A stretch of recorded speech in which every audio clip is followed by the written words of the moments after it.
Welcome, everyone. Tonight has been an interesting live stream that I've been planning for a little while now. We're going to talk about the Ku Klux Klan, and we have a lot of material here. I probably should have started the show at 7 because this one might run a little long. But this presentation will take us inside the Ku Klux Klan. Now, I've been I've talked a lot about communism on this channel. I've talked a lot about the Black Panthers. I've pretty much beat the hell out of the Black Panthers and communists and stuff like that. And I won't get back to that. But we're just gonna do a little detour this week to talk about the other side, the Ku Klux Klan. So I printed out a ton of information on the Ku Klux Klan, some pamphlets that they had in their day, their constitution from 1923 or something like that, 1924. The some the things that they're pro, things that they're against, some of their historical pieces that they wrote. Just some really incredible stuff here that I want to get into that you guys may find extremely entertaining. And this might be a two-parter because there's so much information here.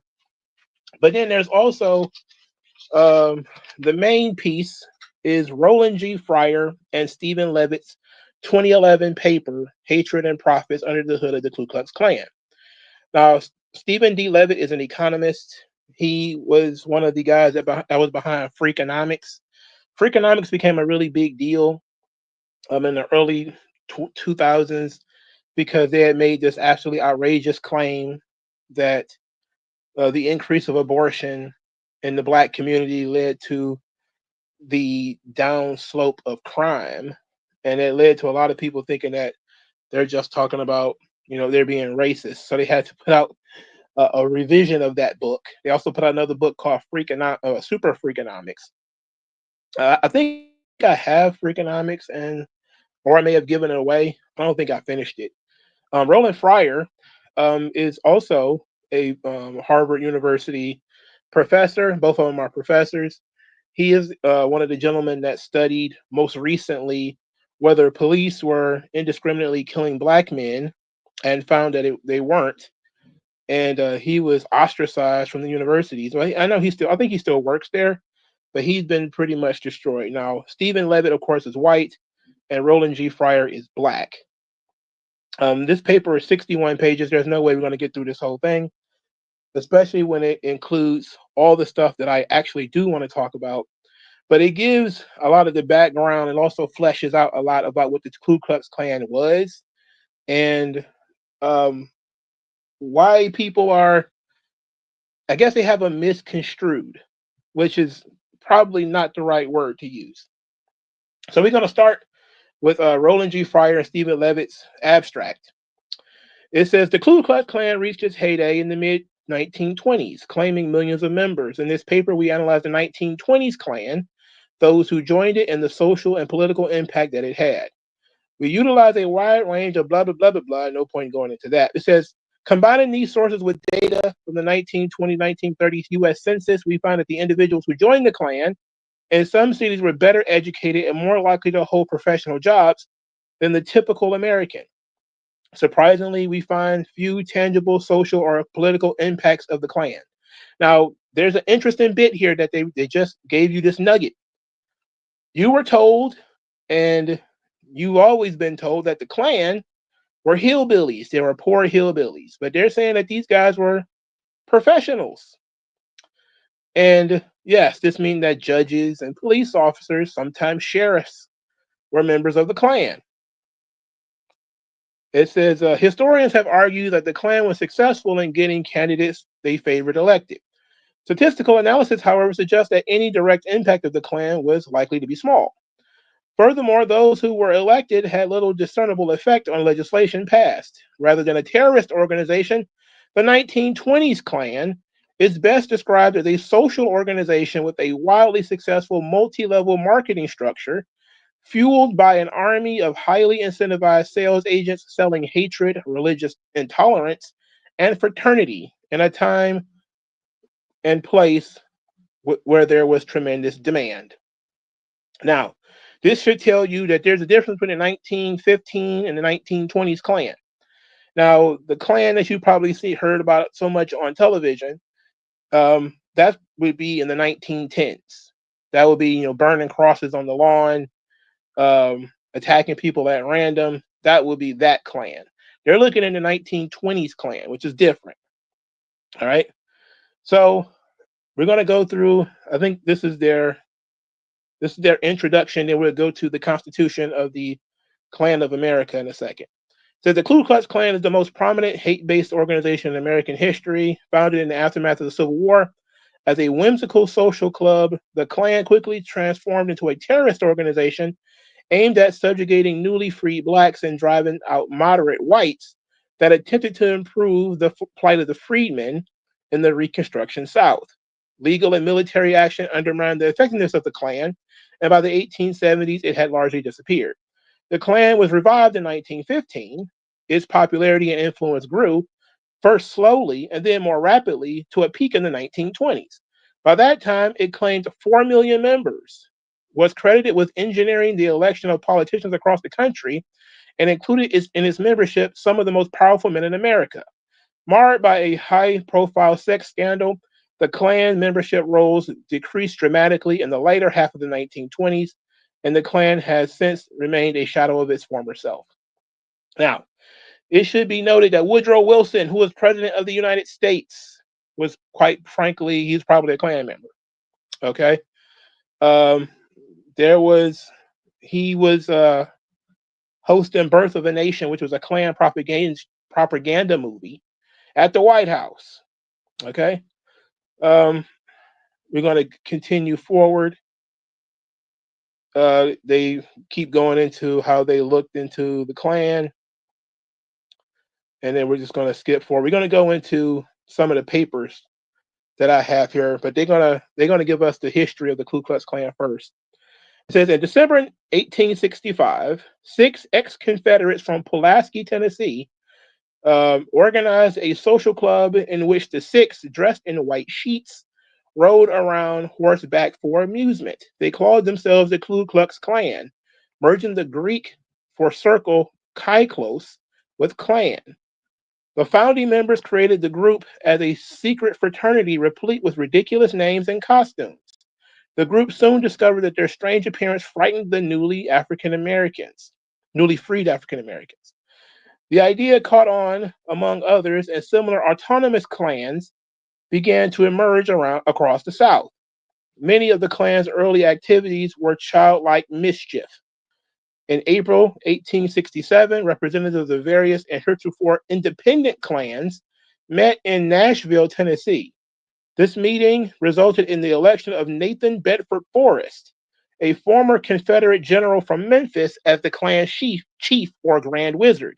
Less than 2 years later, however, Forrest ordered the dissolution of the Klan, arguing that it was, quote, being perverted from its original honorable and patriotic purposes, becoming injurious instead of subservient to the public peace. Now, a lot of people didn't get the joke in the movie Forrest Gump that he was named after Nathan Bedford Forrest, but that's why it was a joke. He was named after the Grand Wizard of the Ku Klux Klan. That was one of the many things that was supposed to be an Easter egg in the movie. Is Forrest Gump has these strange ties to all these historical events. And one of them is that he's named after Nathan Bedford Forrest, who is their first Grand Wizard of the Ku Klux Klan. So it says, though many local clans did dissolve following Forrest's orders, many did not. In response to continued Klan violence in the South, the radical Republicans began a campaign to destroy the Klan, using U.S. Army troops to break up Klan activities and prosecuting Klansmen in federal courts. The Klan ceased operations by the mid-1870s. For over 40 years, the Klan lay dormant. Around 1915, it is widely believed that the confluence of 2 events, the release of Birth of a Nation and the lynching of Leo Frank, led to the coming of the second Ku Klux Klan. Now, Leo Frank is one of the that's the thing that drove Candace Owens over the edge. I'm not going to get into that. So we're going to skip all this stuff about the Birth of a Nation because I don't really want to get into it. But it says the film shows the Klan as an organization founded to empower and defend white Southerners, particularly white womanhood, and willing to engage in noble violence to achieve its end. That is, I've seen Birth of a Nation. It is pretty intolerable. It's a pretty bad movie. It says in September 1915, a Georgia physician named William J. Simmons saw Griffith's film. Inspired, he led a group of 34 men, including 2 veterans of the first Klan, on a trip to Stone Mountain, Georgia. On Thanksgiving, in what Simmons would later claim were sub-zero temperatures, the group inaugurated the second coming of the Klan. Simmons declared himself Grand Wizard. Within weeks, 91 new members joined Simmons' Klan, bringing in $10 apiece in initiation fees and $6.50 apiece for robes and hoods. 42 of them paid $53,000 worth of Klan life insurance. The insurance program, characteristic of most adult fraternal orders at the time, provided some anecdotal evidence that the Klan was designed, in part, as a money-making device. Now, how many people thought that the robes were free? Like you just get a robe, right? No, you had to pay for the robe. It was just like being in a fraternity. If you ever been in a fraternity, and I have been in a fraternity, you pay for merchandise. You pay for initiation and you pay for merchandise. This is no different. The Ku Klux Klan was a business. You had to pay to play. Now, they say here that they were charging $10 a head just for initiation fees, and then you had to pay extra for the robe, and then extra for the life insurance. Continuing, it says Simmons had been described as a good lodge man who helped the membership in 6 other fraternal organizations when he started the Klan. According to Simmons, the new Klan was designed to be respectful and harmless. Klansmen were to refrain from coercive activity, except to frighten an occasional uppity Negro. In many respects, the Klan resembles the many fraternal orders that were thriving at the time. So yes, there's plenty of Masons clubs, Greek letter organizations, even at this time, Black Greek letter organizations. No, it was the 1800s. No, 1915. I think there were some Black Greek letter organizations around at the time. I think the Alphas and maybe the AKAs was around at this time. So you had Elks Lodges and Lions Clubs and all these various social organizations that people could join. And it was all about building camaraderie, or what Robert Putnam refers to as social capital, where you actually got to meet people and network. So being a Klansman was a lot about networking, okay? It says, over the next several years, the Klan spread, though the overall membership remained relatively.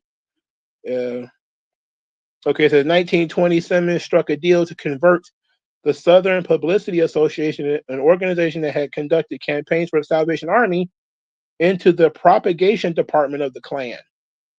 Okay. It says they hired some new people. It says they sent over 10,000 Kliegels into southern and southwestern states with the charge to make salient whatever prejudices, anti-Catholicism, which they misspelled Catholic, anti-Semitism, racism, and so on, were most acute in the particular areas they were selling Klan memberships.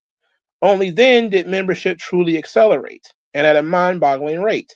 By 1924, estimates of the Klan's peak range from 1.5 million to as many as 4 million, or roughly 5 to 14% of the eligible population.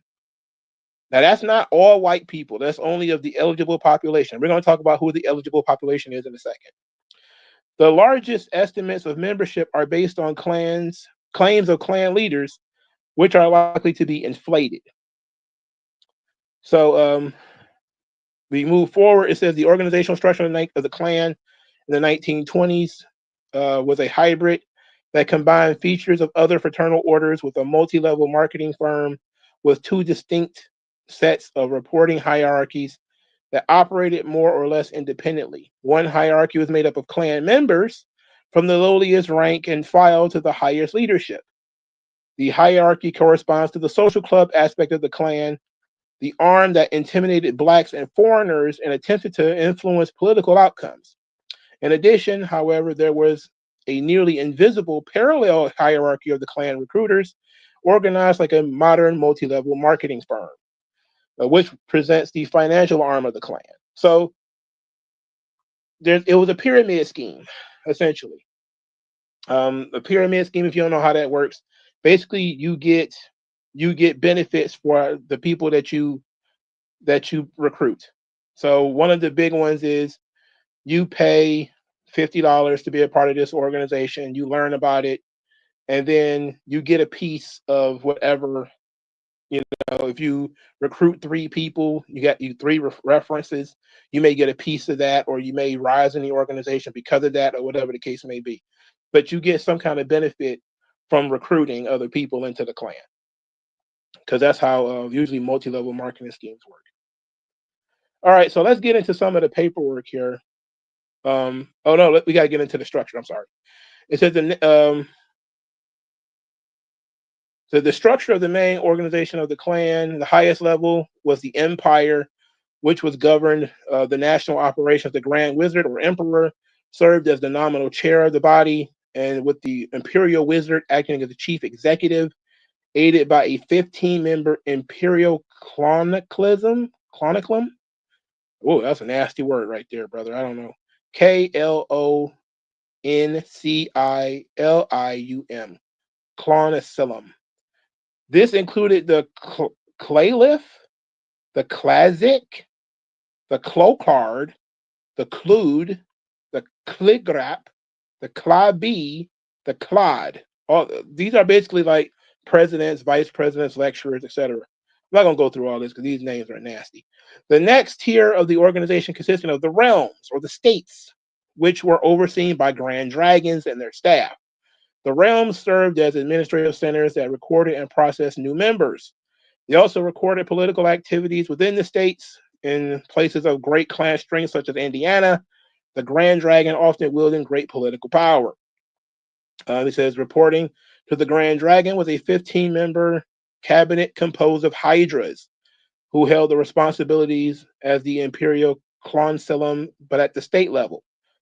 Okay. It says at the bottom tier, individual clansmen or ghouls were organized into local claverns.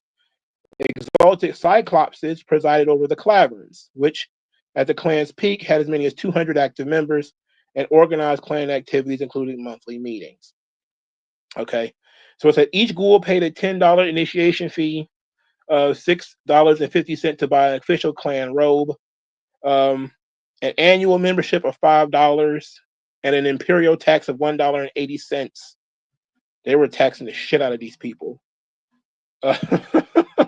Imagine this, you're spending this kind of money in the 1920s, right? So they said membership was about $250 in 2011. You have to inflate that for 2025, but it's quite a bit. It says the Klan conservatively generated annual revenues from all sources at about $25 million, the equivalent of $300 million in 2011 dollars. So $300 million. This was a big business. Says the period of the Klan's membership explosion was also the period where their political power is believed to have reached its pinnacle, especially in Indiana, Tennessee, Colorado, Oklahoma, and Oregon, where the Klan controlled portions of the state governments. The Klan shifted its focus from opposing the rights of freedmen to those of immigrants, while also becoming more populist. The Klan typically aligned itself with the Democratic Party, at least in the South, though a candidate's religion was a better indicator of Klan support. Now, they go into the database of the Ku Klux Klan and all this sort of stuff, which I don't think is all that important. I had no intention of reading every single thing that they wrote here, because I do have so many other things I want to get into. I'm just going to skip through this a little bit more. I'm skipping. I'm on like page 22 or something. But I want to get into the Constitution of the Ku Klux Klan. All right. Okay, so they're going to talk about the social and political impact of the Klan. We'll come back to this. So, the Constitution of the Ku Klux Klan, I'm not going to read this whole thing either, but it says Constitution, Independent Klan of America, adopted at the First National Congress, Muncie, Indiana, March 26th, 1924. This is I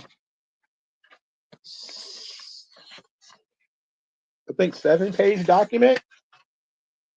All right. In the preamble, it says, "We solemnly and sincerely declare and proclaim to all mankind that the Independent Klan of America, incorporated under the laws of the state of Indiana, in the year AD 1924, is a fraternal organization organized and incorporated for the high and lofty purposes of perpetuating in America and in the earth better fraternal understanding, respect for laws, and fraternal tranquility. Therefore, we declare that it is highly necessary that there be provided a constitution of a democratic nature as a rule and guide for those persons who, in the course of their events, petition to become members of this most worthy organization."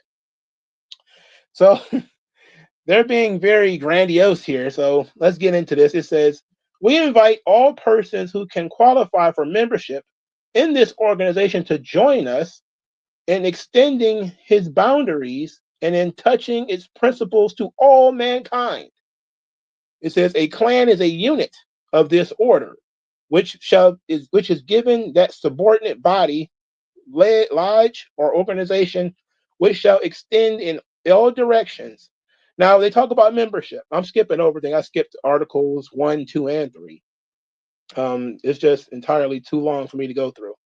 But membership, who can be a member of the Ku Klux Klan? It says the qualifications for membership shall be: an applicant must be white, Gentile, a native born or naturalized citizen of the United States of America, of Anglo-Saxon extraction, who owes no allegiance to any foreign government, institution, sect, ruler, prince, potentate, people, or persons, and must have attained the full age of 18 years, be of sound mind, good character, and commendable reputation, and respectable vocation, a believer in the tenets of the Christian religion, and one whose loyalty and devotion to the government of the United States is in all things unquestionable. So, you can only be a Klansman if you're at least 18 years old, a Christian white male, and this is basically what is the modern evil in our society today. If you're a white man of a certain age and you're a Christian, especially if you're a natural citizen, you're not an immigrant, you can be a member of the Ku Klux Klan. So if you could have been a Klansman back in 1924, you are the scum of the earth today. That's how it operates in 2025, 100 years later. Okay? Now, it's impossible for you to go through this whole thing. And plus, a lot of the documents are faded. But I wanted to point that out. That was very important. Now, some of the things that the Ku Klux Klan believed. I want to go through this because this is very important. There was another pamphlet they put out. This was in, it doesn't say what year they processed this thing, but it was on a website. The Indiana University, they keep all these kind of Klans paperwork and stuff. But these are the ideals of the Ku Klux Klan, the ideals of a Klansman. The print is very small, so I apologize for this. I can barely see. What the Klan believes. I'm going to skip through this. It says, "We believe in God and the tenets of the Christian religion, and that what I can't read that word. It says the Christian religion is the touching teaching of Jesus Christ. We believe in the eternal separation of the church and state. Roman Catholicism teaches the union of church and state, with the church controlling the state. That's why they were anti-Catholic. So if you look up why they were lynching Catholics and harassing Catholics, that's why. Because when the I guess this goes back to American history, when the original Pilgrims left England, it was because of Catholicism and the sort of molding of the state with the papacy or the popes and all of them. For historical purposes, that stuff has always existed, and so the Klan is against that. So they think that the state and the just like in the Constitution, there's a separation between church and state. They don't want the government involved in their religion. It said, we believe in just law and liberty. That's interesting, right? They believe in liberties. It says, we believe in upholding the Constitution of the United States of America. We believe in freedom of speech, but this is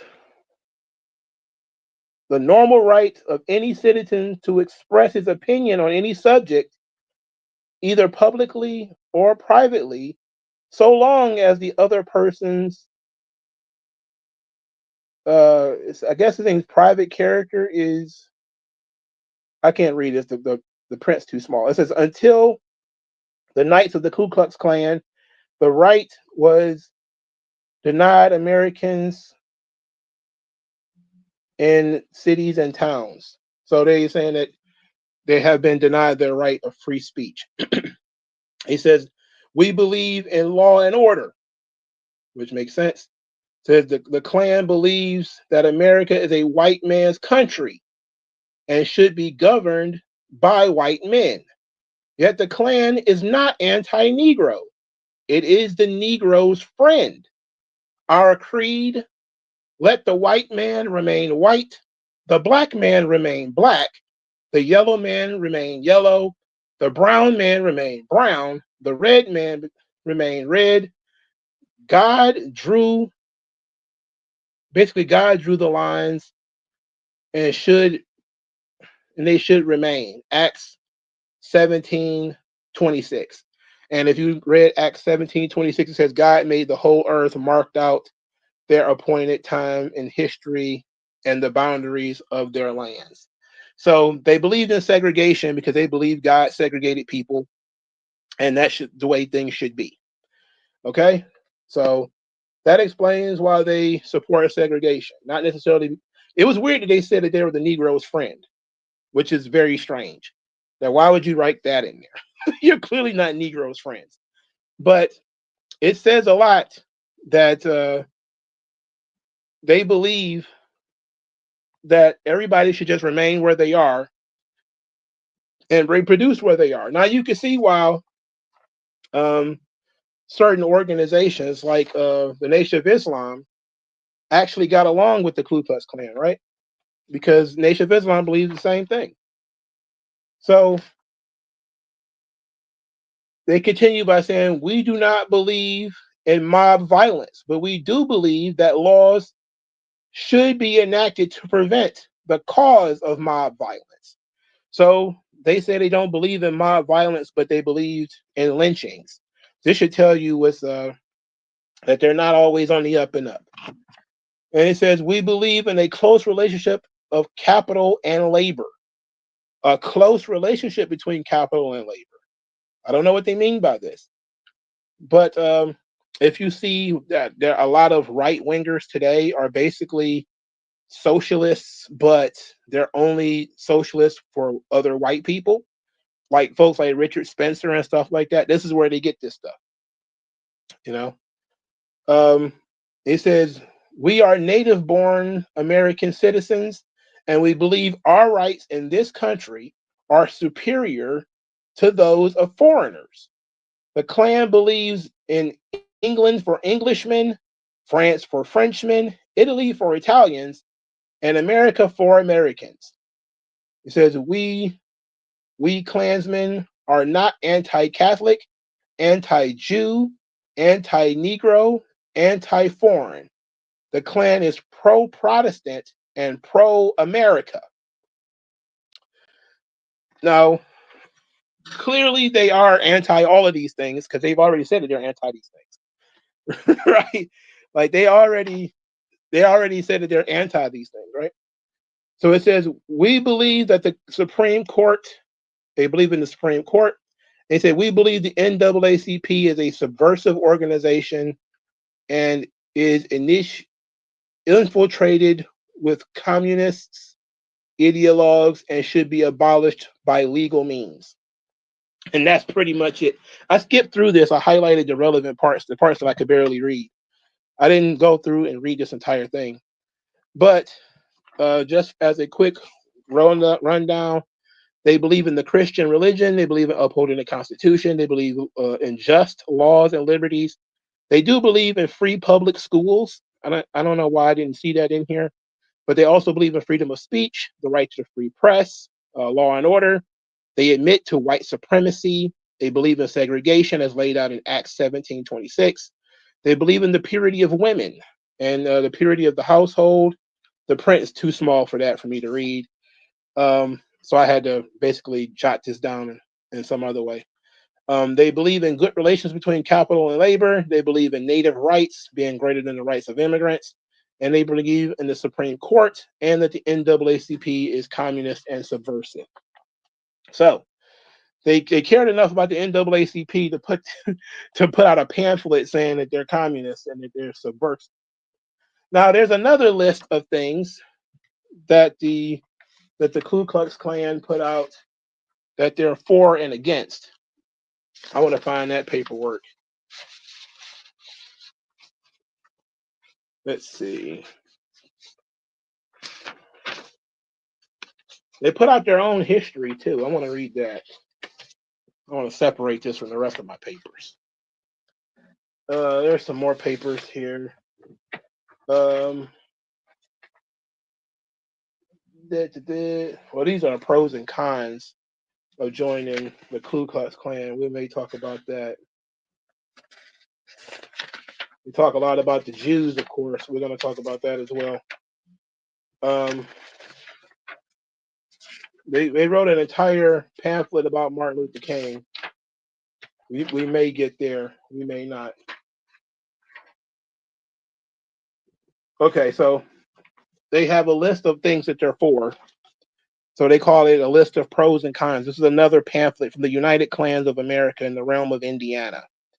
It says the Klans believe 1, God, country, and purity of race. 2, the United States Constitution and the true intent of its framers. 3, the inalienable rights of American citizens in their entirety. 4, the absolute separation of church and state. 5, the support of American military and naval personnel at home and abroad. 6, the right to worship God according to the dictates of one's own conscience. 7, the free enterprise system. They're capitalists. 8, a government of law and not of men. 9, private property rights. 10, a republican form of government. And 11, state and national sovereignty. Now, I didn't print this out, but they went on an entire screed about the UN, how much they hate the UN. This was, I think that was printed in like the 1970s. So I didn't print that one out because I can't go through everything.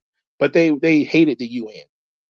They were not a big fans of the UN. I mean, so pretty much this sounds like the entire right wing of America today, right? So this is why people get called fascists and white supremacists all the time, because if you actually look at what the Ku Klux Klan believes in, this is what the average American Republican believes in, right? It says the United Klans of America Incorporated in its stand yesterday, today, and forever is unalterably, positively, and eternally opposed to 1, communism in any form. 2, racial amalgamation. 3, the United Nations. 4, trade with or aid to enemies of the Republic of these United States. 5, the morbid impairment of our national morals. 6, the breakdown of law and order. 7, the handcuffing of local police. 8, the controlled news media. 9, the welfare state. 10, communists in our churches, government, universities, and labor unions. And 11, the national and world councils of churches and their social gospel. The social gospel. What is the social gospel? That is what Martin Luther King did. He went around preaching the social gospel. It would later be known as liberation theology. All right? This is communism. Now, it's initially, when I started reading this stuff, I said, man, why do I agree with the Klan on so much? Somebody's got to explain to me why the Klan is right on so many of these things.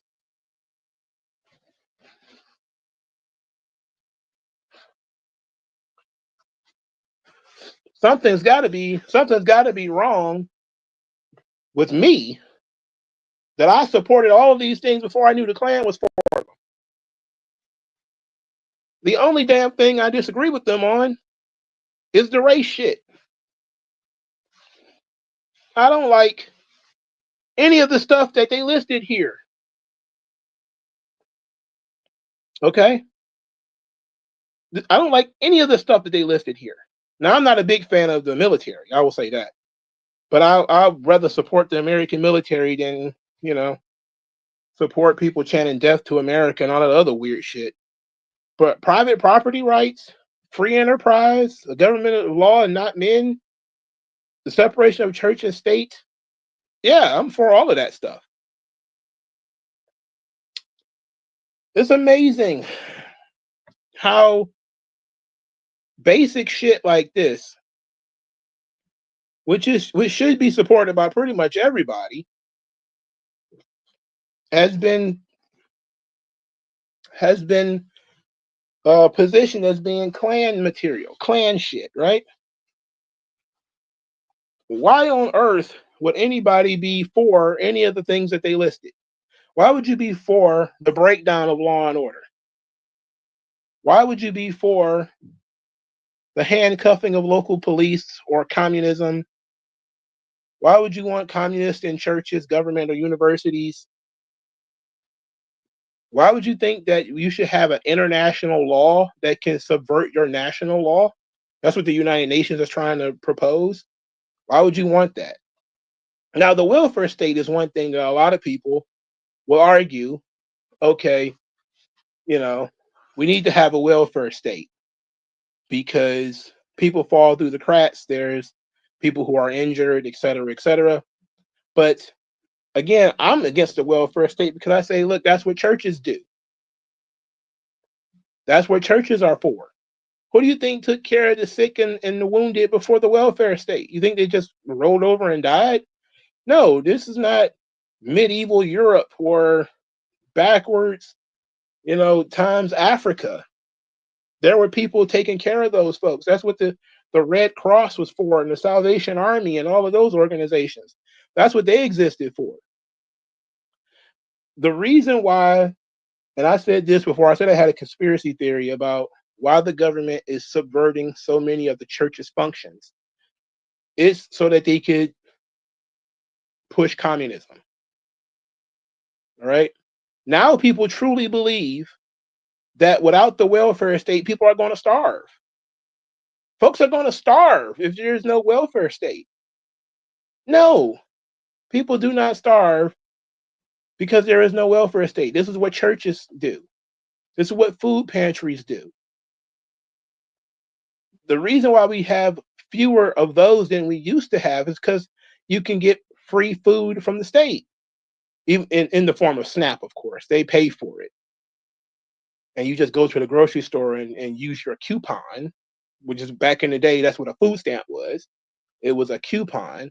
I was dumb enough to think it was actual money, but it's just a coupon. I don't think you could change. You can get change for a food stamp. You had to spend it. Okay. So, and I say this because This is what the Black Panthers did. The Black Panthers used their free clinics, they used their free food programs, they used their free schooling and tutoring programs as an opportunity to indoctrinate people into communism. That was the goal. That was the plan. When they had the clinic in New York that the I forget what the Puerto Rican gang, I think it was called the Young Lords, that the Young Lords and the Black Panthers worked together to take over a wing of a hospital in New York. They didn't actually take care of anybody in that hospital. They used it to indoctrinate people. And that's exactly what they did in their free food programs. They used it as an opportunity to lure people in and draft them into their program with communism. I truly believe this is why you see so many people who are against school choice. Because if you can go to a private school, you're not going to get inducted into communist thinking. The reason why we have so many communists is not because society is wildly unequal. That's the kind of shit you see on TV. Oh, our society is so unequal. That's why our young people are communists now. It's like, no, because they've been taught that communism is a good thing ever since they were a child, that everything should be given to you by the government. I just saw a crazy, what was this? What's the guy, the crazy homo guy? What's his name? Orlando Brown or something like that? The guy from That's So Raven, right? And he was talking about your grapes should be free.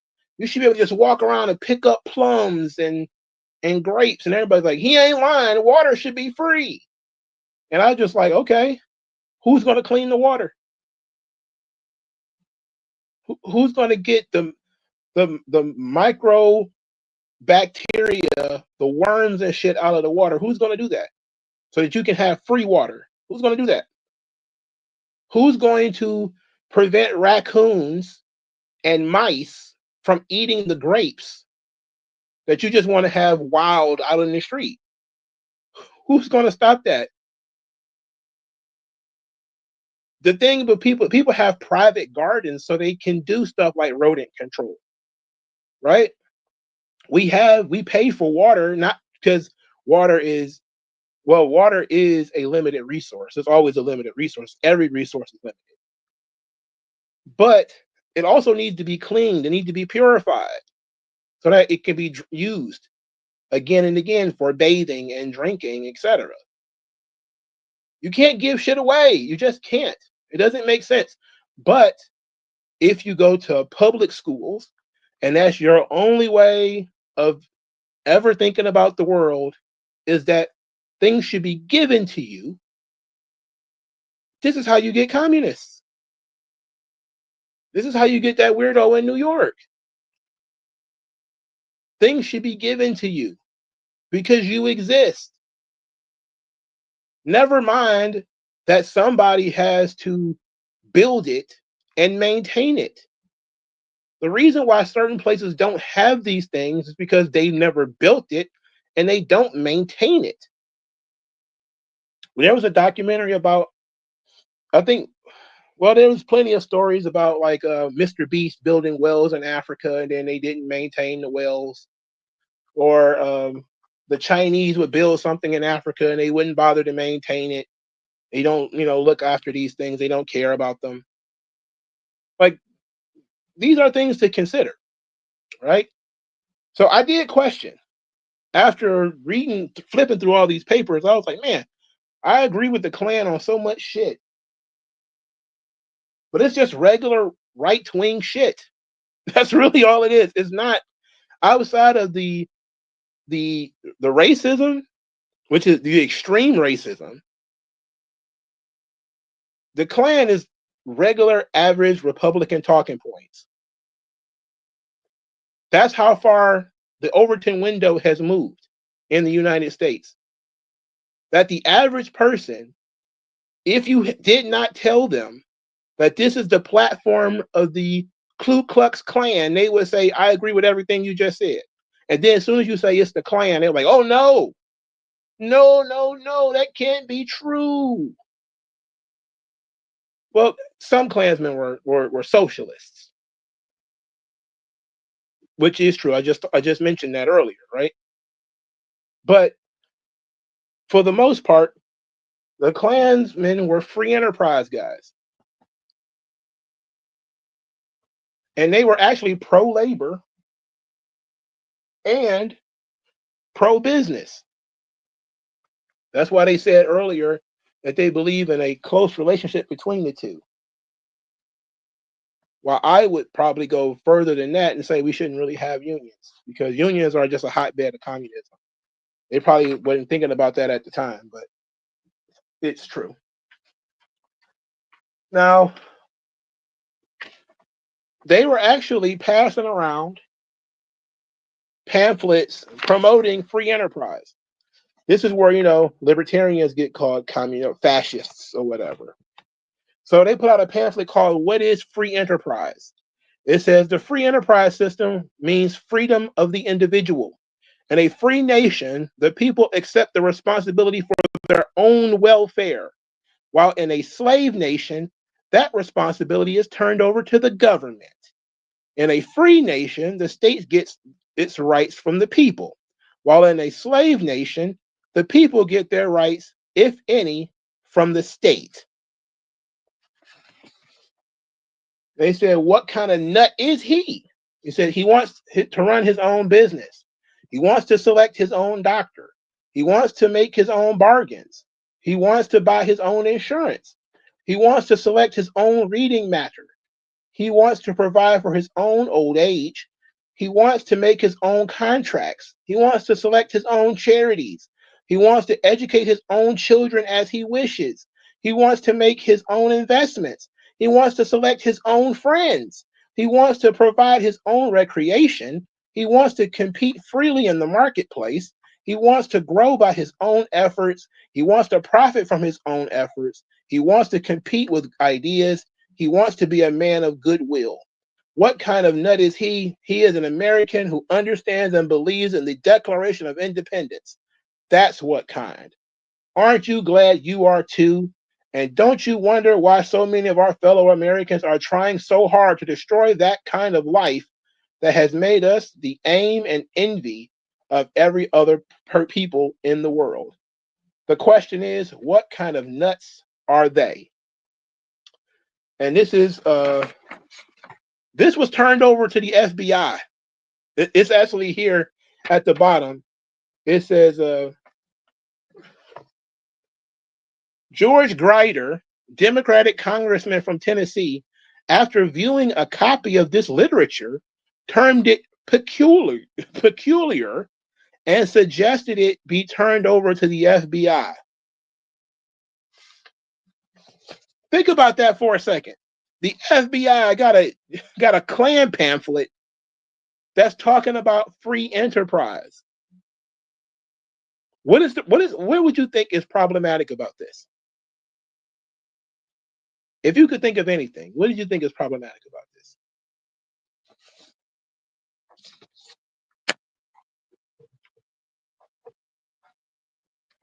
It's anti-government.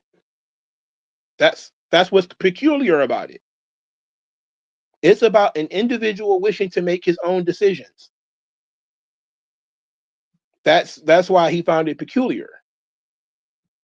But who wants someone else to choose any of the things that they just listed?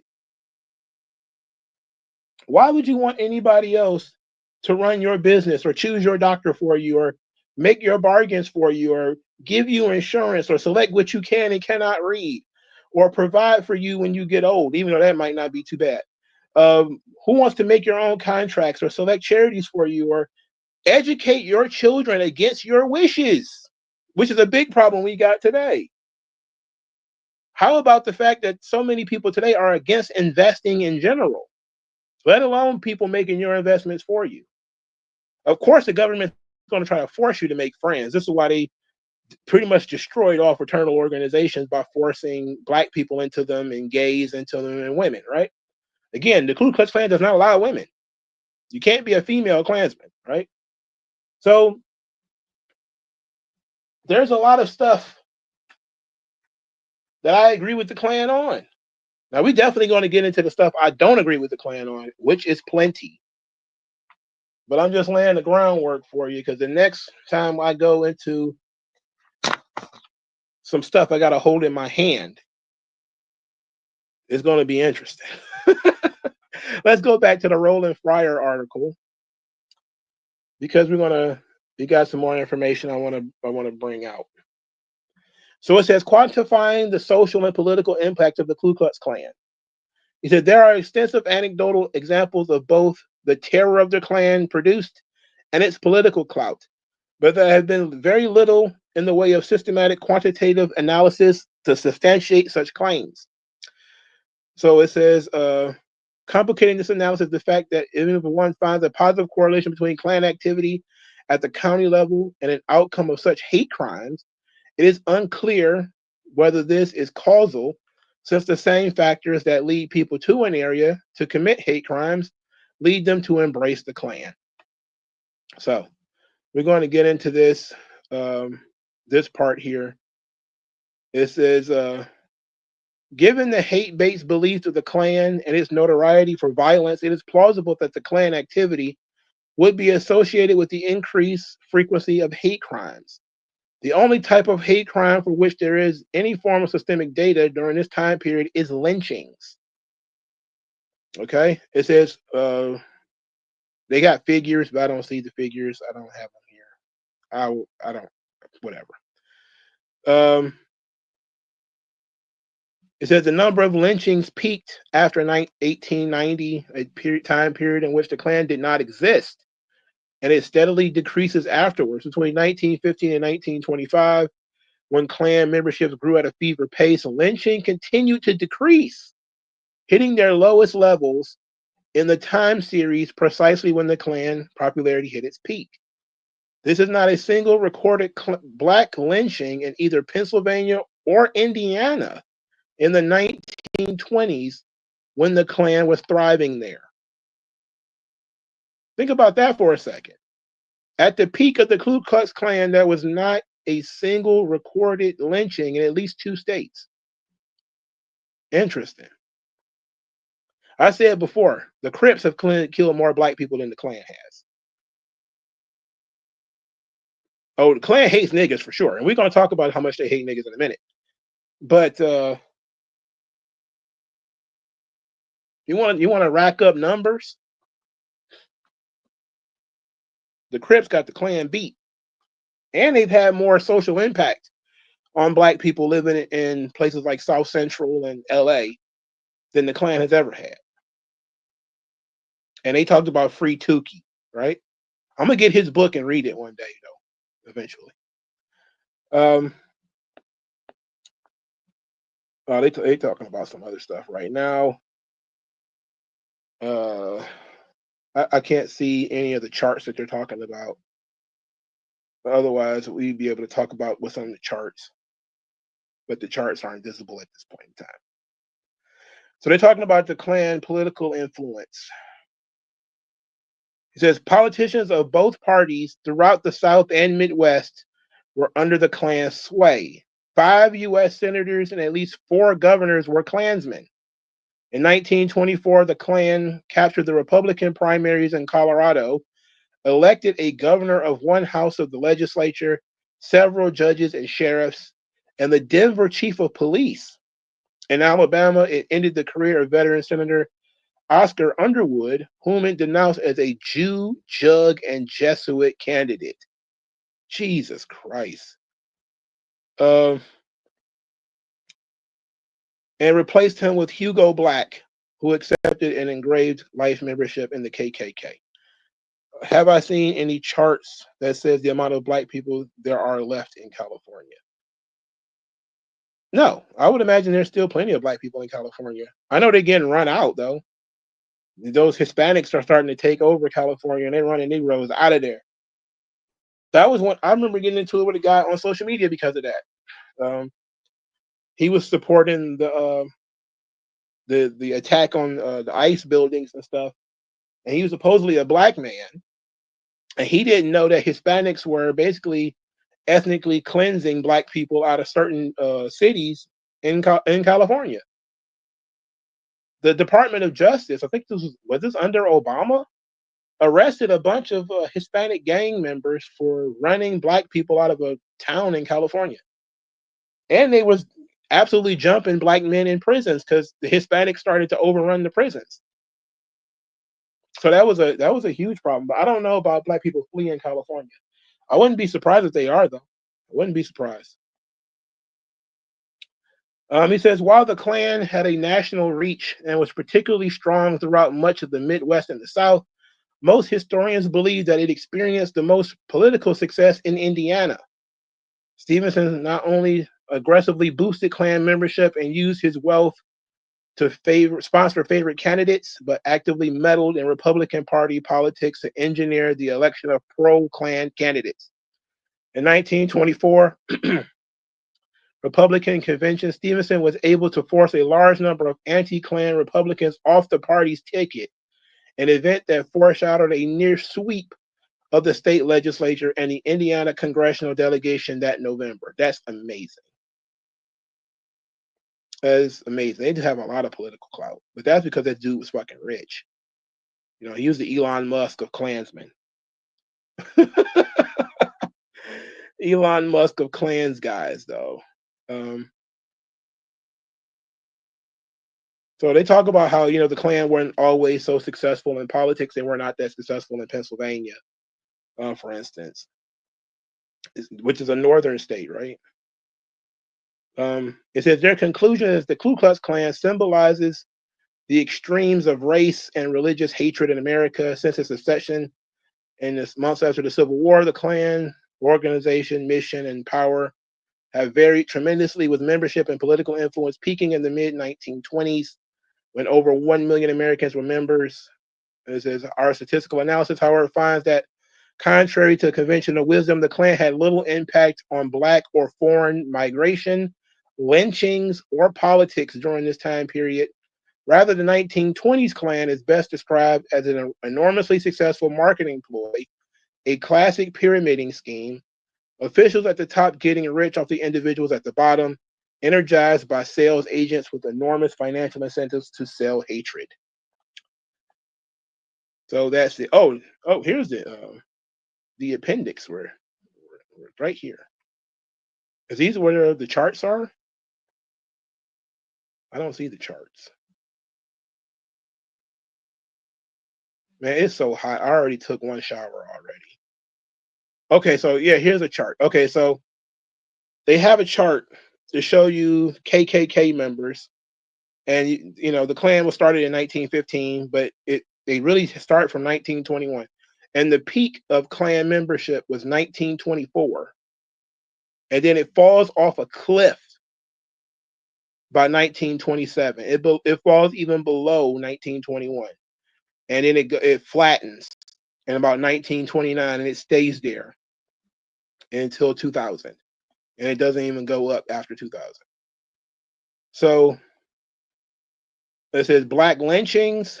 The lynching of Blacks were mostly in the late 1890s, peaking at about, it's still like about 1895 thereabouts,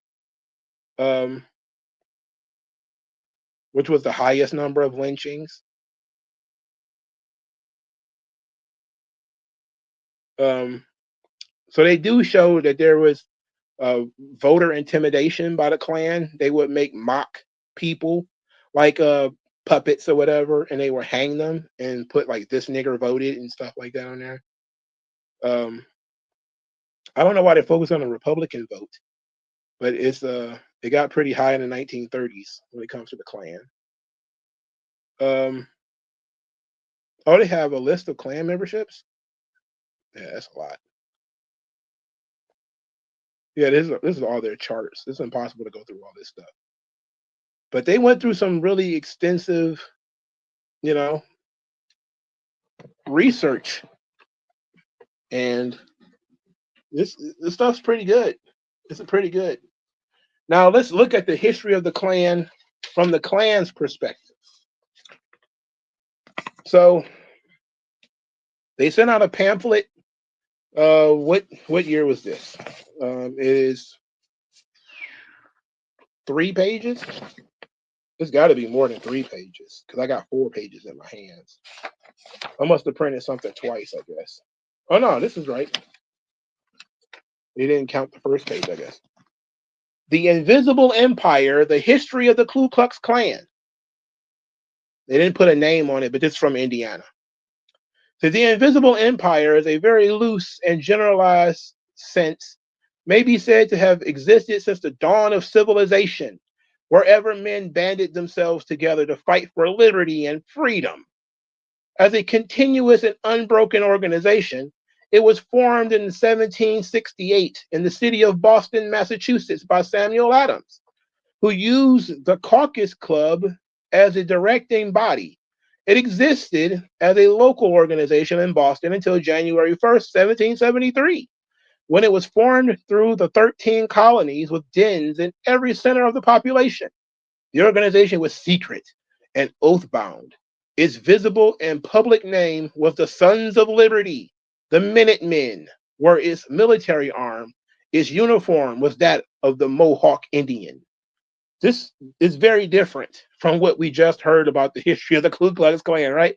They're talking about we were there since the dawn of the civil of America, right?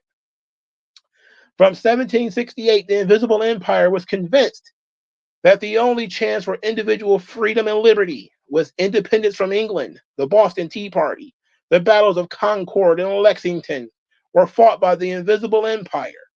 It can be truthfully said that without the Invisible Empire, there would have been no United States of America today.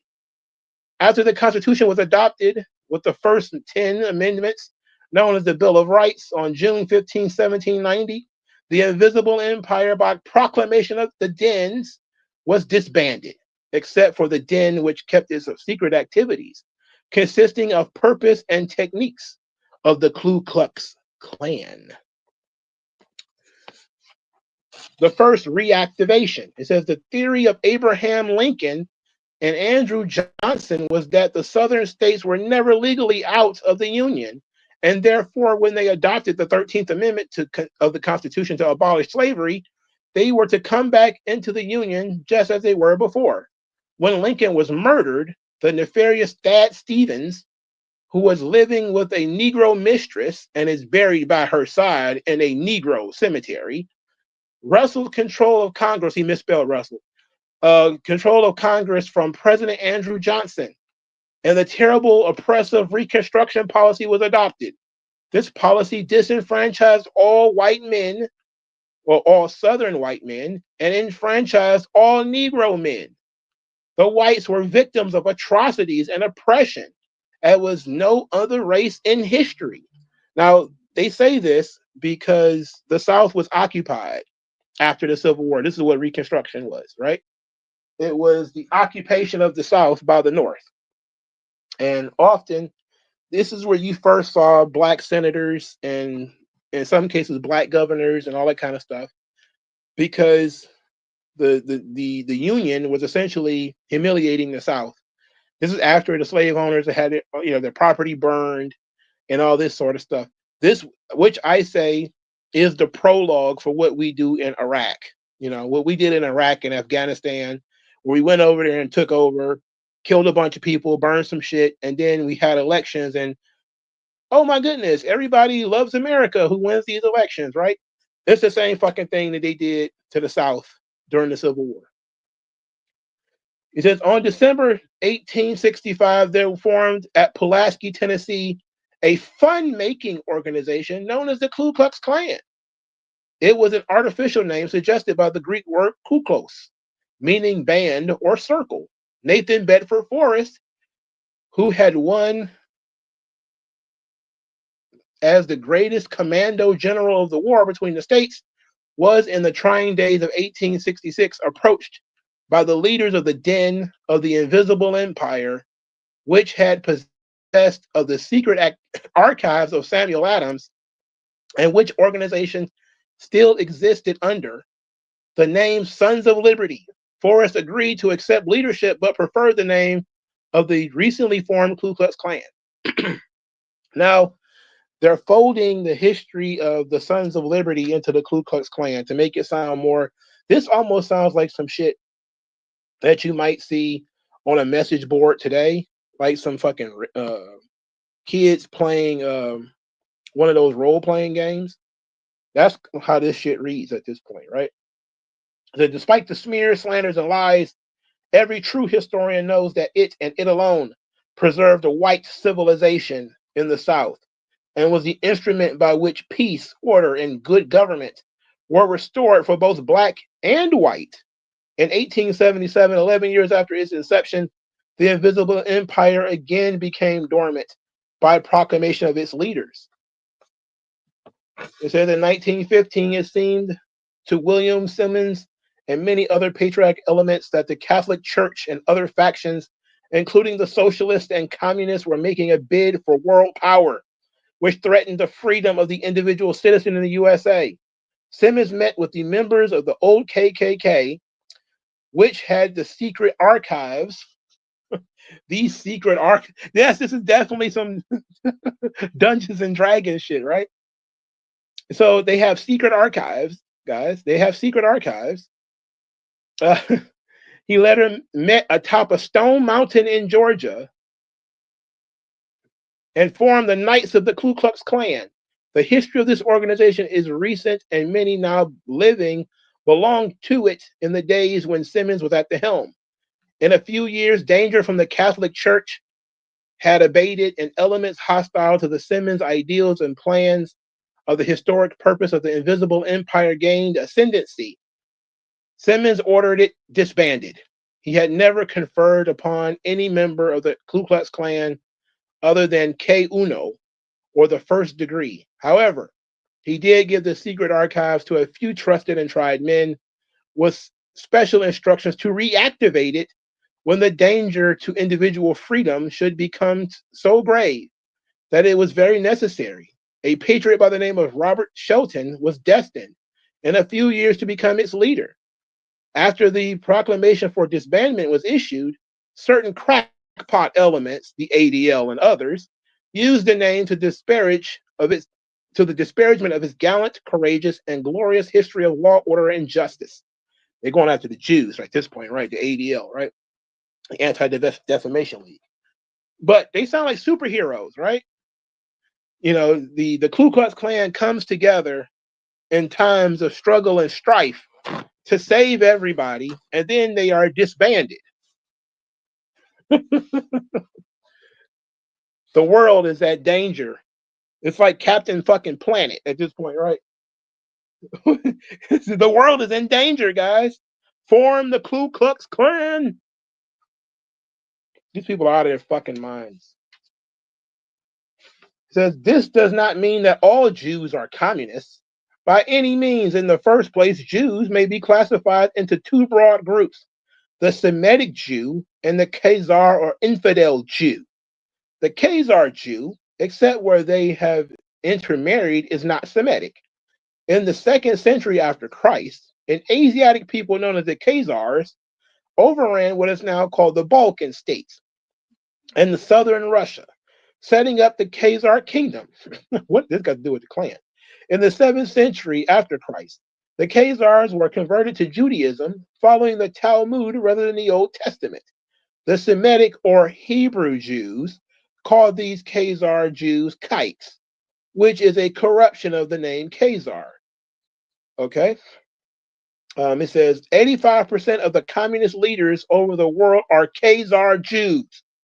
This should not be construed to mean that all Khazar Jews are in the Communist Party or are communists. Without the Khazar Jews, however, rich and poor alike, communism would die overnight. In Russia, they control the entire leadership. In every other nation where a communist party exists, they control it too. In the USA, they control the NAACP, the Anti-Defamation League of the B'nai B'rith. They control openly and secretly the more than 200 subversive organizations in the United States. This should explain why the Jew ADL continues to try to destroy the Ku Klux Klan. He said the Klan today says after millions of dollars spent by the ADL and other such groups, the Klan flourishes today in the name of the United Klans of America. Imperial Wizard of today, His Lordship R.M. Shelton of Tuscaloosa, Alabama. The United Klans was formed in Indian Springs, Georgia, and chartered in Fulton County, Georgia, in February of 1961. The United Klans of America has never been on the subversive list. It is a legally chartered organization. It is the only militant, patriotic, secret, oath-bound organization limited to native-born white Protestant citizens of the United States. Don't be stupid. The ones they smear are the ones they fear. Don't fall for communist lies. Be a man. Join the Klan if you can. They hate the Jews. Oh boy, they hate the Jews. Their hatred of the Jews is fucking comical, man. They got cartoonish hatred of the fucking Jews. So that's the history of the Ku Klux Klan according to the Ku Klux Klan, the United Klans of America. I got tons of Klan shit just laying around in my room. The print on some of this stuff is too small. Okay. They wrote a screed that were against judges. Now, this is an interesting bit because we're talking about this in our modern day. That Ketanji Brown Jackson, the completely useless and partly retarded Supreme Court justice, thinks that judges should be able to do whatever they want. But the Klan even put out a pamphlet targeting judges. So they talked about the judges, and the name of the pamphlet is, "Are Judges Following the Constitution or Remaking America?" And then they have a list of Supreme Court cases where they say subversion and communism. They talked about sedition laws being made invalid. A person cannot be prosecuted for advocating to overthrow the United States government. The State Department cannot withhold passports from suspected communists because of their beliefs or associations. That was in 1958. 1965, members of the Communist Party cannot be compelled to register with the Subversive Activities Board. In 1967, an American cannot be stripped of his citizenship even if he deserts the armed forces in times of war or votes in a foreign election. In 1967, they struck down a ruling barring members of communist groups from holding government jobs. Now, this is actually a good point. I hadn't even actually read this whole thing. They're talking about the judges, basically saying you can be a communist and be a full active citizen in the United States, which they see as a problem because it's subversive. It allows people to be subversive in government spaces, which is a big problem that we have today because we basically just take care of communists by keeping them in places like, being teachers and keeping them in government jobs or whatever.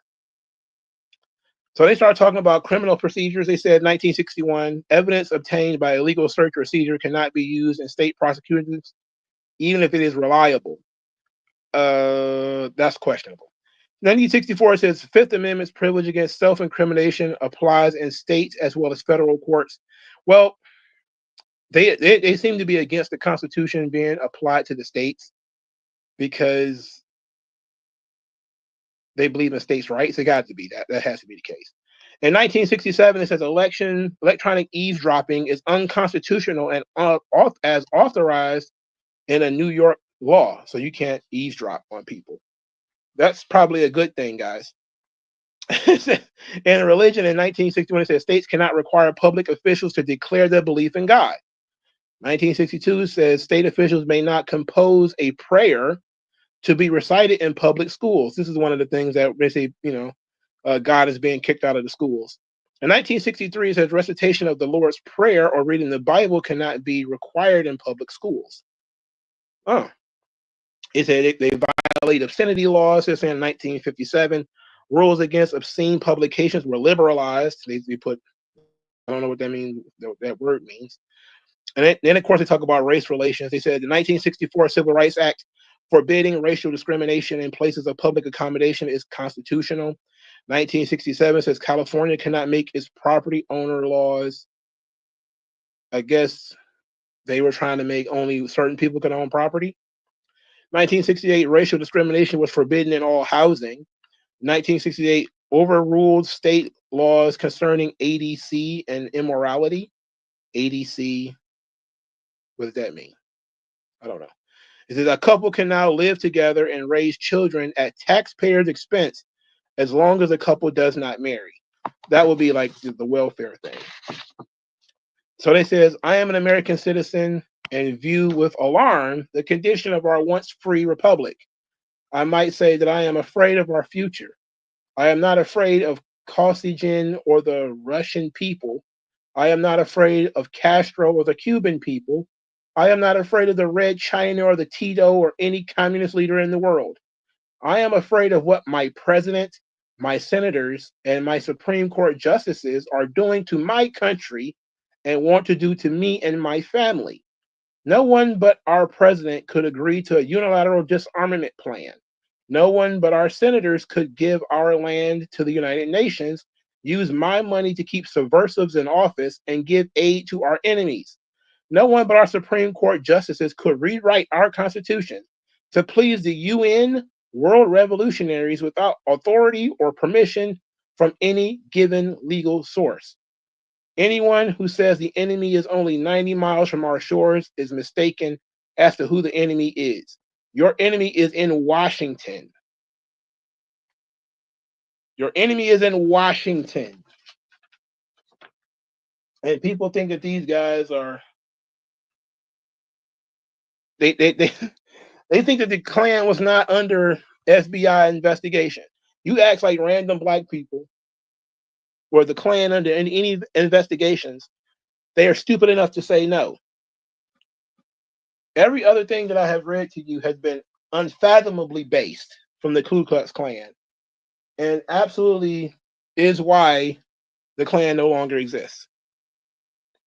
They're against communism, socialism, globalism, and they were right. They were right. Now let's get into some stuff that they were very wrong about. This is going to be the last thing I go through because this is entirely too hot in this room. It is a 4-page pamphlet called The Miracle of the White Race. This is going to be the most racist thing I have ever read, okay? It is by far the most racist thing I've ever read. But that's why I laughed so hard when I read it. I don't know why racism makes me laugh. So this is from 1977. It said, in each species, nature has implanted a strong urge for the survival and perpetuation of its own kind. It is overabundantly apparent that nature urges the inner segregation of each species. Among birds, there are, for instance, 87 species of kingfishers. There are 175 species of woodpeckers, etc. And they go on and on about crows and larks. It's just blacks and whites are not different species of people. So they're bad at biology, okay? He said the brown bears may live in the same forest with the black bears, but they too instinctively know enough not to interbreed. They must stay with their own kind. So they're not against black people existing in the United States. They just want the niggas to stay where they should be. Stay with your own people. This is why they get along with the Nation of Islam, right? This is how Malcolm X and Elijah Muhammad can go and meet with the Ku Klux Klan. I'm sweating like a goddamn preacher in this son bitch. I'm telling you, Jesus Christ. So let's get into this thing, okay? Much to our disgust and detriment, the laws of nature has been lost on some species of human beings. A human being, although endowed with the power of reason, unlike animals, are endowed with the instinctual knowledge to mate only with their own kind. However, mankind can be taught to interbreed. He can be taught to deny his instinct and subvert his own reason. And this is best done when man is very young, before his instinct and reason blend sufficiently to form his basic concepts of the necessity of preserve his own race. and consequently his own life. Your children are being taught this insidious and morally evil equality of the races today in schools, the churches, the news media, the television, and even by the well-meaning but misinformed parents. If it is not stopped, we, the white race, will be paying a heavy price for our criminal perversion of nature's laws. Nature's reason for the inner segregation of the species in animal and in human, there is a very good reason for this. It is in the pursuit of the law of the survival of the fittest. Nature, by God's own direction, is continually striving to upgrade, to improve, and to find a better breed, a better specimen to capture the particular criterion of character that God sent his only begotten Son down here on earth to teach Christianity. If there is one thing in this world of ours that is worth preserving, defending, and promoting, it is the white race.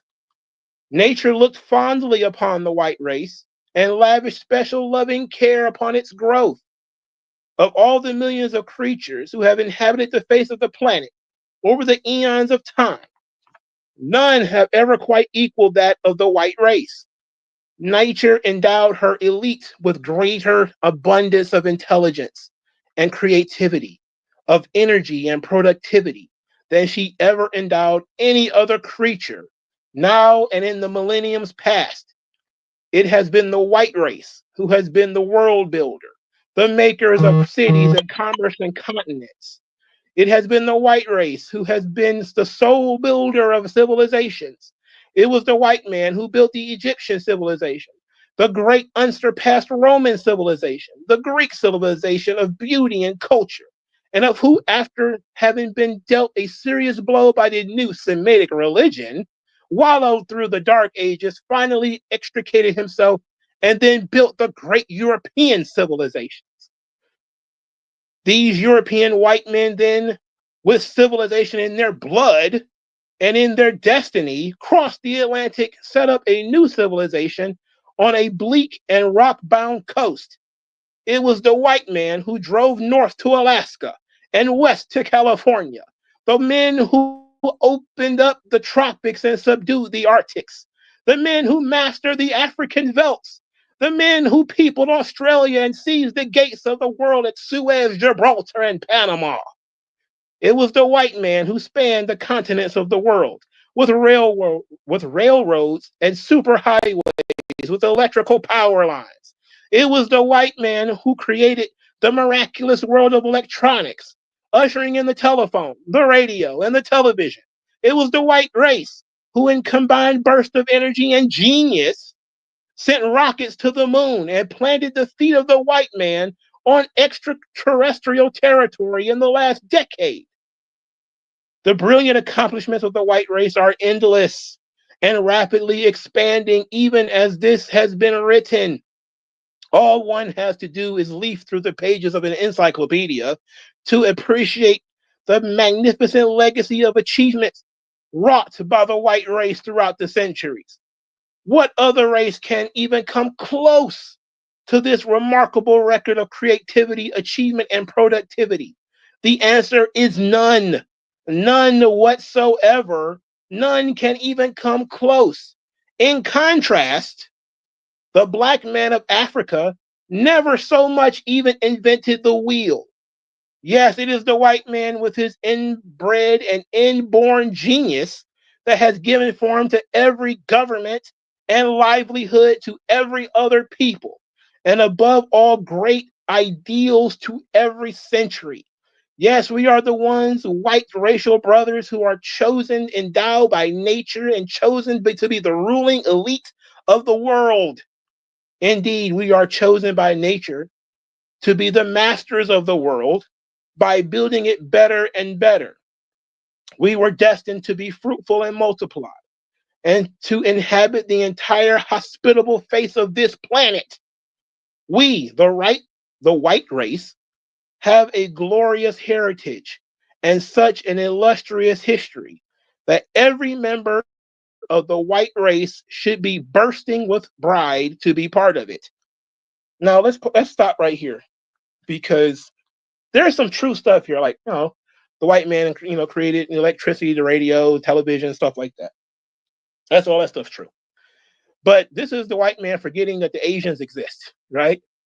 Japan, China, these places had civilizations. Africa had civilizations, right? So, you know, the Arabs kicked their shit in for years. I don't know if you guys know about Raymond Ibrahim. He is an Islam scholar, and he talks about the Crusades a lot and the wars of Christendom and Islam, and he talks endlessly about Muhammad and various other Muhammads kicking the shit out of Europeans, endlessly, and essentially building all sorts of great civilizations by kicking the shit in of Europeans. So the idea that the white man is the ultimate is like, no, okay, not at all. The white man did some really cool stuff, but no. South America had civilizations from the Inca, and south of in Mexico you had the Aztecs. I might have that backwards, but I'm pretty sure I don't. The Native Americans, they had civilizations too, but they didn't have like grand civilizations much like the Europeans or whatever. But the Chinese, they had a lot. The Chinese had a lot going, and the Arabs had a lot going.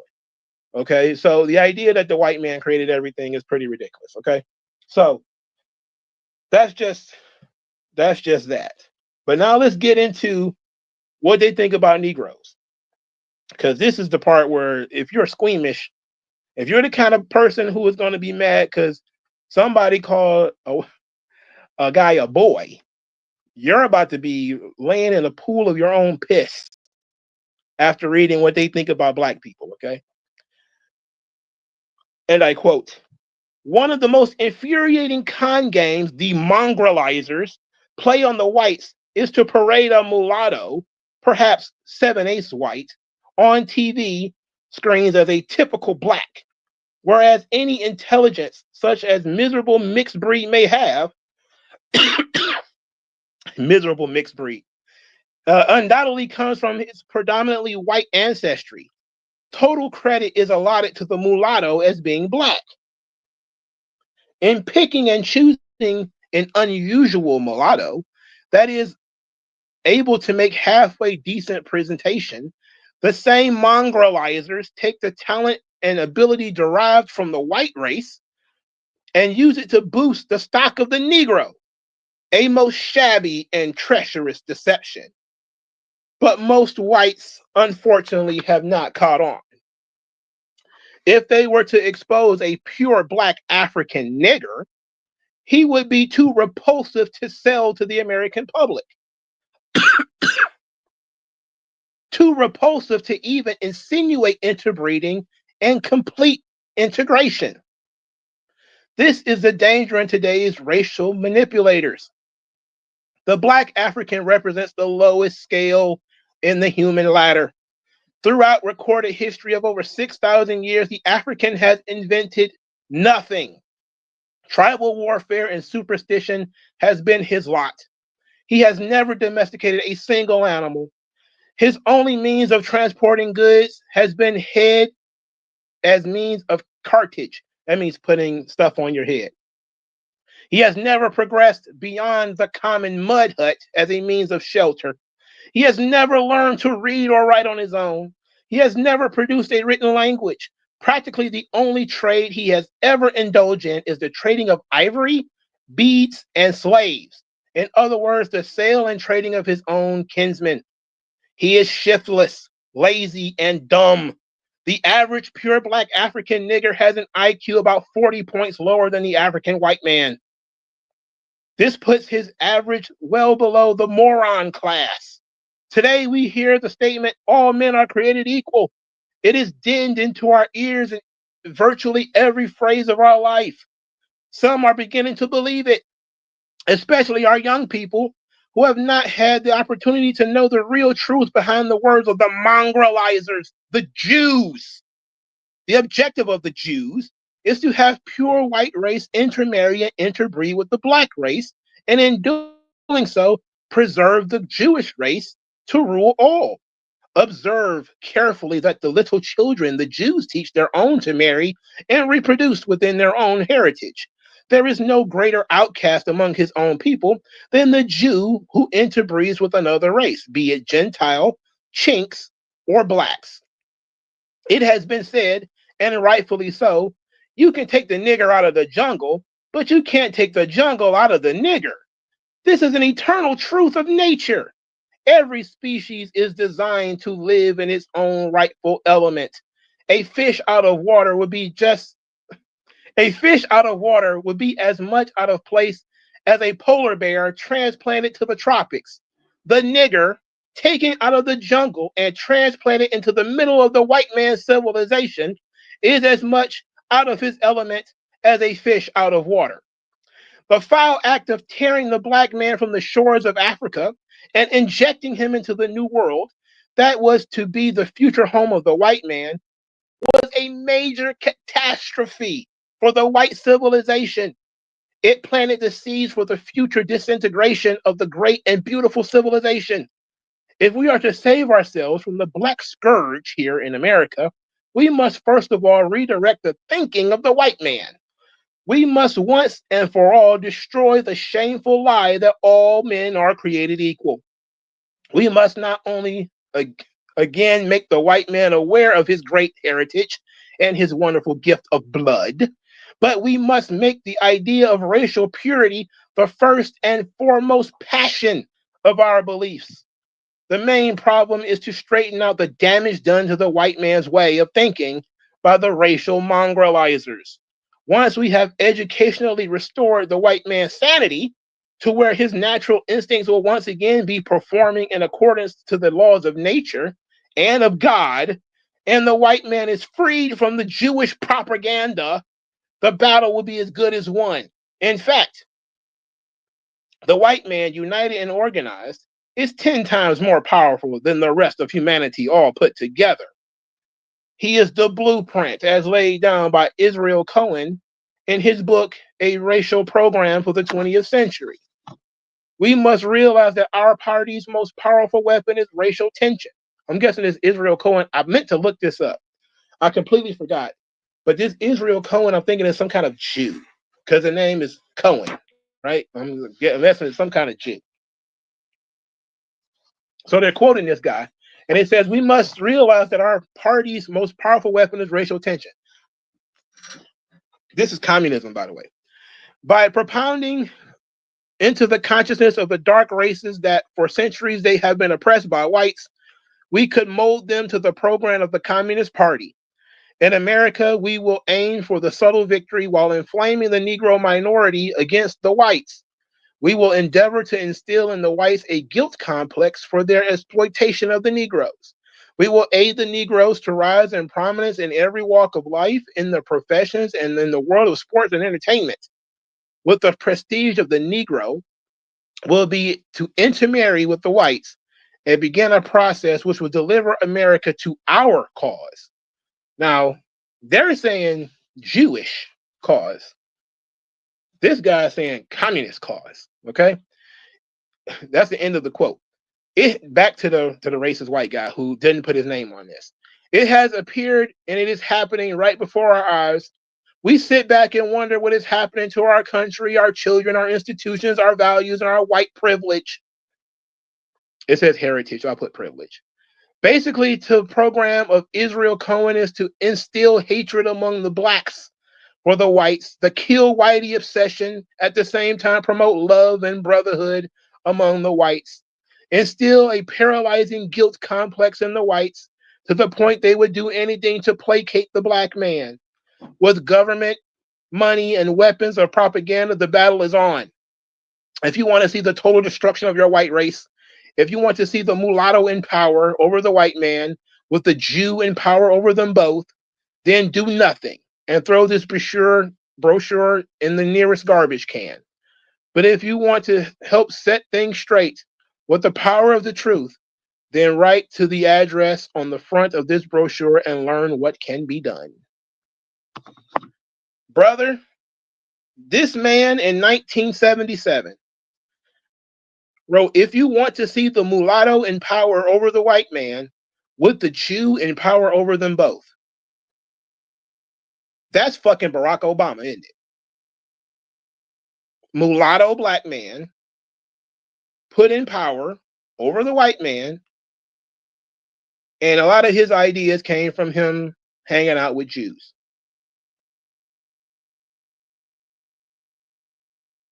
I am fucked up about this. Again, what they have to say about Negroes is crazy, right? I've heard this whole thing from pretty much everybody. You hear all the time that the Negroes have created nothing, they've done nothing, blah blah blah. This, of course, is all bullshit. And I remember watching Stefan Molyneux. He's a funny man, but he essentially said that the only reason that blacks in America have a higher IQ than most Africans is because they've intermixed with whites. And I don't know if he knows what he's saying, but pretty much everybody who has said that are quoting the Ku Klux Klan. That the only reason black people can be smart is because they've got like white ancestors somewhere. So that means I must be like what do you think? Maybe about 5% white. I gotta have like a 5% white ancestor somewhere. I got a Ray Roy in my ancestry somewhere. Of course, the interesting bit is that all men are created equal comes from the Declaration of Independence, which was written by Thomas Jefferson. So, are you calling Thomas Jefferson a Jew? Because I don't think he would appreciate that.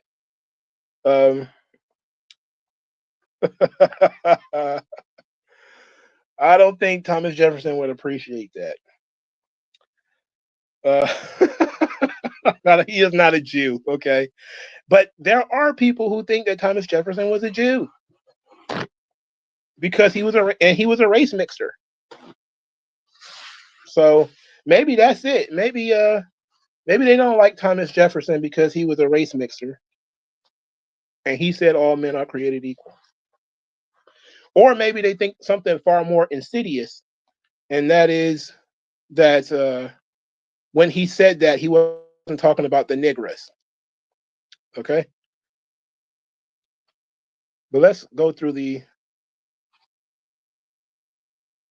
Declaration of Independence to put it in context.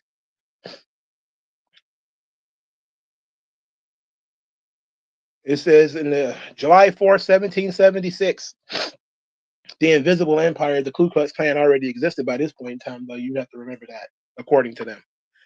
We hold these truths to be self-evident that all men are created equal, that they are endowed by their creator with certain inalienable rights, that among these are life, liberty, and the pursuit of happiness, that to secure these rights, governments are instituted among men, deriving their powers from the consent of the governed, that whenever any form of government becomes destructive of these ends, it is the right of the people to alter or abolish it, and to institute a new government, laying its foundation on such principles and organizing its powers in such form as to then shall be most likely to affect their safety and happiness. Prudence indeed will dictate that governments long established should not be changed for a light of transient causes, and accordingly all experience have shown that mankind are more disposed to suffer while evils are insufferable. I'm sorry, while evils are sufferable, than to right themselves by abolishing the forms to which they are accustomed.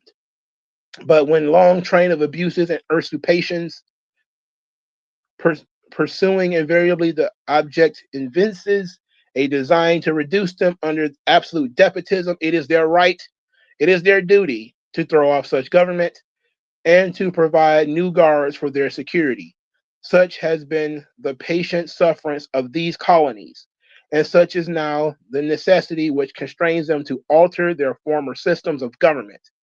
The history of the present King of the Great Britain is a history of repeated injuries and usurpations, all having in direct object the establishment of an absolute tyranny over these states. Thomas Jefferson, the Jew, by the way, because the Jew wrote this. It was the Jew. Was no Jew, it was Thomas Jefferson. White man takes credit for everything every other white man does, but then he calls Thomas Jefferson a Jew. This guy's crazy, right?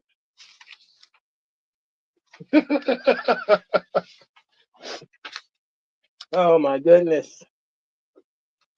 There's so much of this stuff, bro. Nothing beats the miracle of the white race. That was a strong closer. I read that shit and it was like, oh my God. These people are absolutely crazy. And they misused acts in the in the Bible, but then again, everybody knows that already. The Ku Klux Klan, y'all, that's some of the stuff they believe. Some of it is very based and timely. A lot of it is absolute ahistorical bullshit, but this is what they believe. Gozer94 says, you mentioned how socialism is teaching people to be entitled to service due to citizenship, yet the KKK is doing the same to white people because of specific white individuals have done for the world. This is absolutely true, and to be quite honest, most of those people would not have recognized themselves as white. Okay? Understanding that's a new concept. It is a concept that's really only found in the United States. Okay? The French and the British spent 1,000 years trying to kill each other. They not at any point in time would have thought, hey, we're building white civilization. They would have been, we're trying to kill each other. And it would have been great if I'd have had better weapons in which to kill the French. You know what? I need better weapons and transport in order to kill British men, or to kill Arabs or, Muslims or whatever. That was it. It was not a battle over racial lines. Even when you talk about issues like the Crusades there were non-white Christians who engaged in the Crusades because there were non-white Christian lands that had been taken over, like in Egypt, where there were Christians in Egypt and they had been overrun with crazy Muslims. So the idea that it was the whites that did it, when in reality it was more or less Christianity that did it, because in non-Christian areas you didn't get a lot of universities and hospitals and some of the other things that you ended up getting from Christian civilizations. Now, obviously, Jesus was born during the Roman Empire, and there were empires before Jesus' birth, correct? But there were also African civilizations before Jesus was born. Okay, so these civilizations existed. Now, I wouldn't expect some crazy white racist to know that. And if you talk about crazy black racists, they'll just claim that all that stuff was really black people who did it anyway.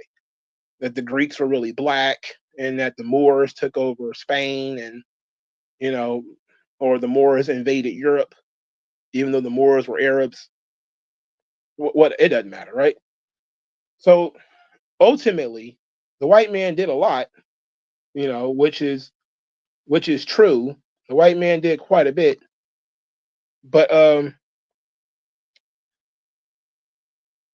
the Asians did quite a bit too. India existed and had a civilization.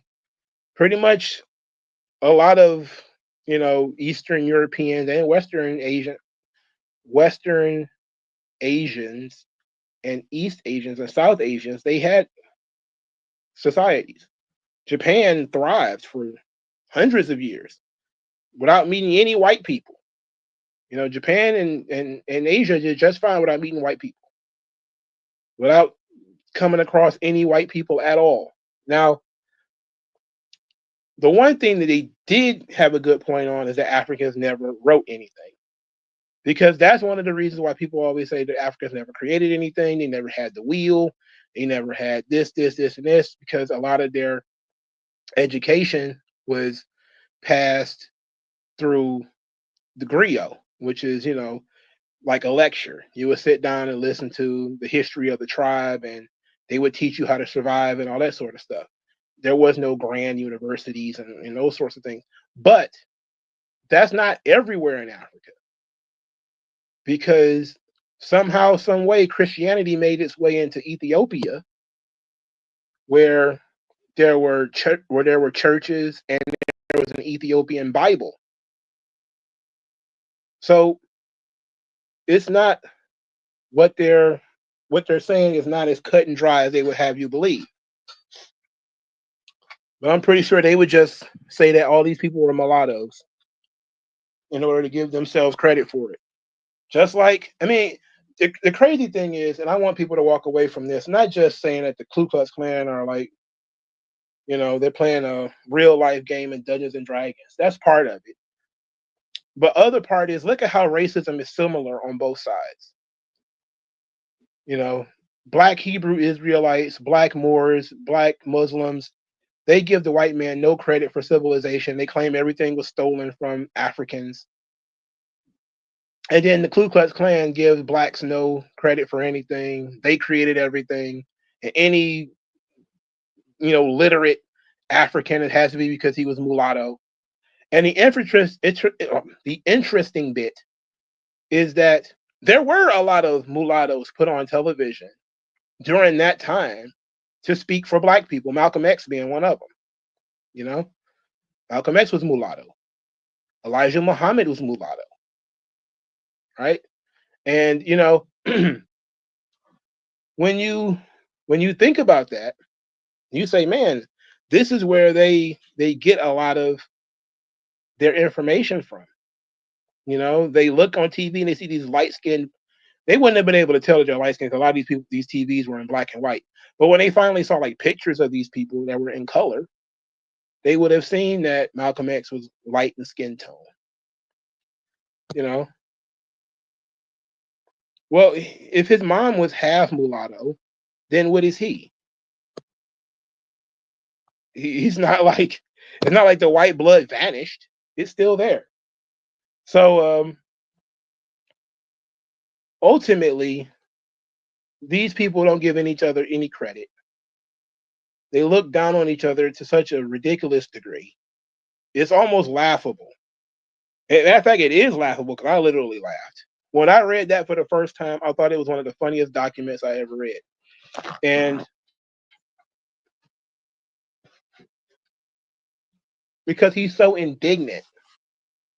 And then he didn't have the nerve to put his name on it. And usually, sometimes they even put their names on these documents. Sometimes they do, but most of the time they don't. Because these things are just they exist to recruit. And if you've ever seen the movie Higher Learning, that's exactly how you get the young men into the Ku Klux Klan.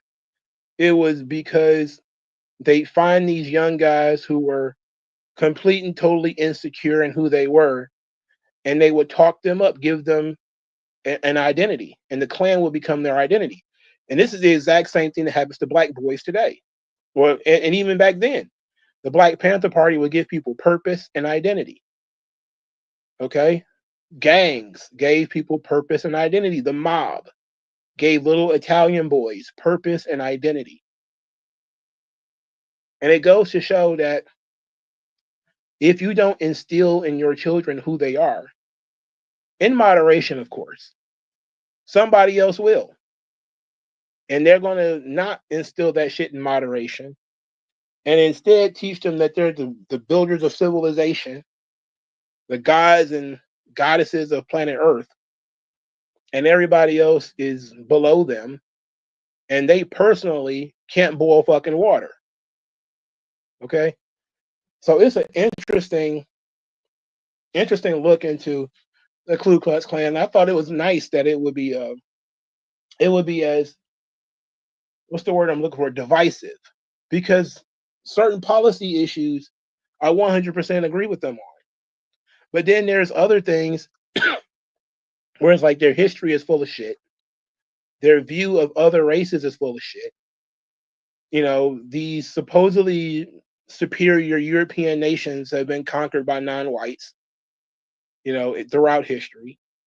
Even in the 1970s, where they're talking about they had gotten their shit kicked in by the Japanese to a degree, and they had to drop a bomb on them in order to get rid of them. You know, they hadn't been getting their shit kicked in Vietnam at that point in time.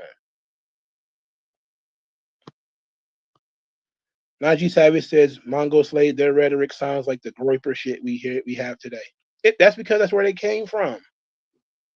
I've heard this from Nick Fuentes. I've heard it from Stefan Molyneux. I've heard it from what's the fucking Jared Taylor.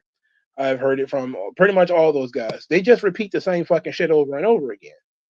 They are as uncreative in their thought process as the black ones are.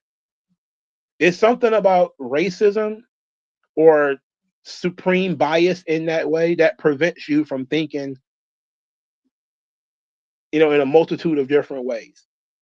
Because you have this racial hang up that won't allow you to think in more than in one. It won't allow you to be nuanced. Gozu says, no offense, but the ancient wheel would not do shit in most Africa due to the instability of the different terrains. The ancient wheel wouldn't work in desert, jungle, swamps, etc. Also, you need to figure out, like, they did not have, when he says that they didn't domesticate a single animal, they didn't have too many animals that they could domesticate. For instance, there were no horses in Africa. So they couldn't domesticate horses, and zebra cannot be domesticated. The white man hasn't even done that. So there is not that many animals in Africa that you can domesticate. Okay? So when he said they've never domesticated a single animal, what animals can you domesticate? Which animals have the white man domesticated? The antelopes? They haven't domesticated the antelopes. They haven't domesticated zebra, the hippopotamus. They kind of elephants, kind of.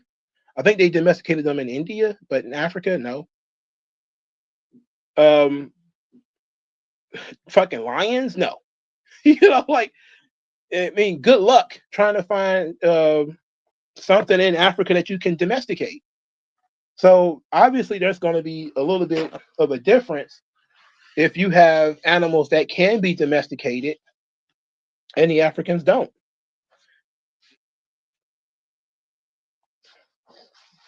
But I think the biggest difference has been in the religious systems.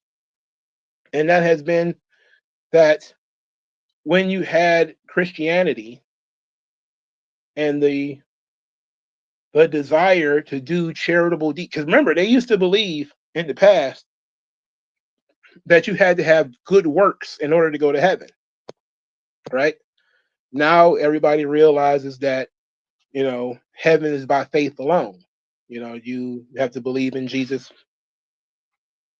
and that alone gets you into heaven.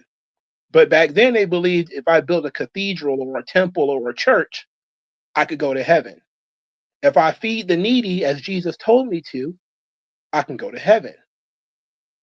If there is no Jesus, then you're just looking for survival.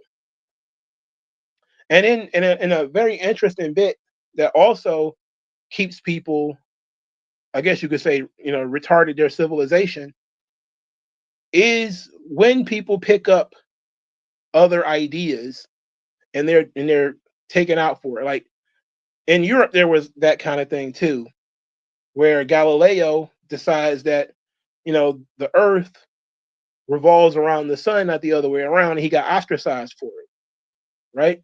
In certain other places, something like that would be such a blasphemy that they might have killed you. You know, if you say something against one of these these poly guys that they have, they might have they might have smoked you to death for that kind of stuff. And it happens, you know. This is how Islam keeps that's why Islam doesn't go forward. You know, they live by the book, and they believe that it contains perfect knowledge. So they don't always seek new information. So what this means is they can take over something, but they don't really do a good job of building it or sustaining it. Now they are doing better, obviously, because places like Saudi Arabia and Dubai and all those places, they look absolutely beautiful. But that's because they have natural resources that they can exploit.